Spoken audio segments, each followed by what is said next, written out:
अस्सलामु अलैकुम वरहमतुल्लाहि वबरकातुह। बच्चों को अमराज से बचाने के लिए शुरू में की जाने वाली एहतियाती तदाबीर काफ़ी सूदमंद हो सकती हैं। इस ज़िमन में 16 मदनी फूल मुलाहज़ा फरमाइए। मज़ीद अच्छी वीडियो हासिल करने के लिए सब्सक्राइब कीजिए हमारा यूट्यूब चैनल मदनी अपडेट। आइए सुनते हैं 16 तदाबीर। नंबर 1, बच्चा या बच्ची के पैदा होने के फ़ौरन बाद या बर्रू अल्लाह ताला का नाम है 7 बार अव्वल आखिर एक बार दुरूद शरीफ पढ़ कर अगर बच्चे को दम कर दिया जाए तो इंशाअल्लाह अज़्ज़वजल बालिग होने तक आफतों से हिफाजत में रहेगा।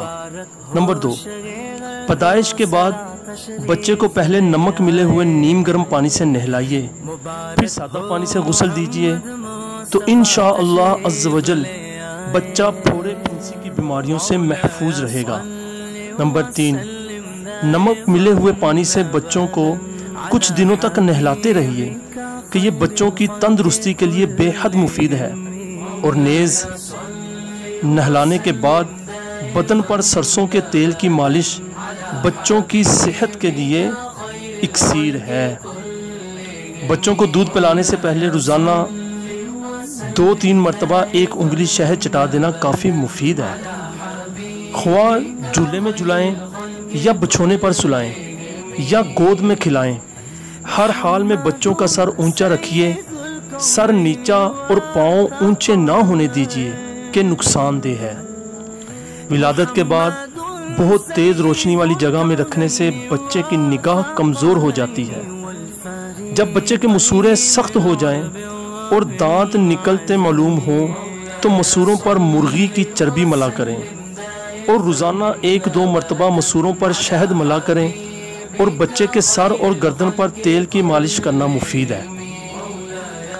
जब दूध छुड़ाने का वक्त आए तो बच्चा खाने लगे तो खबरदार इसको कोई सख्त चीज़ ना चबाने दीजिए। बहुत ही नरम और जल्द हजम होने वाली ग़िज़ाएं खिलाइए। गाय या बकरी का दूध भी पिलाते रहिए।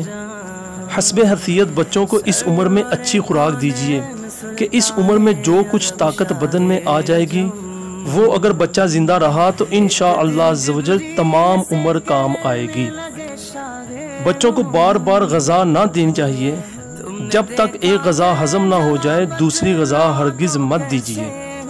टॉफ़ियाँ, मिठाई और खटाई की आदत से बचना बहुत ज़रूरी है कि ये चीज़ें बच्चों की सेहत के लिए बहुत ही नुकसानदेह हैं। बच्चों को सूखे मेवे और ताज़ा फल खिलाना बहुत ही अच्छा है। खतना जितनी छोटी उम्र में हो बेहतर है, तकलीफ भी कम होती और ज़ख्म भी जल्द बढ़ जाता है।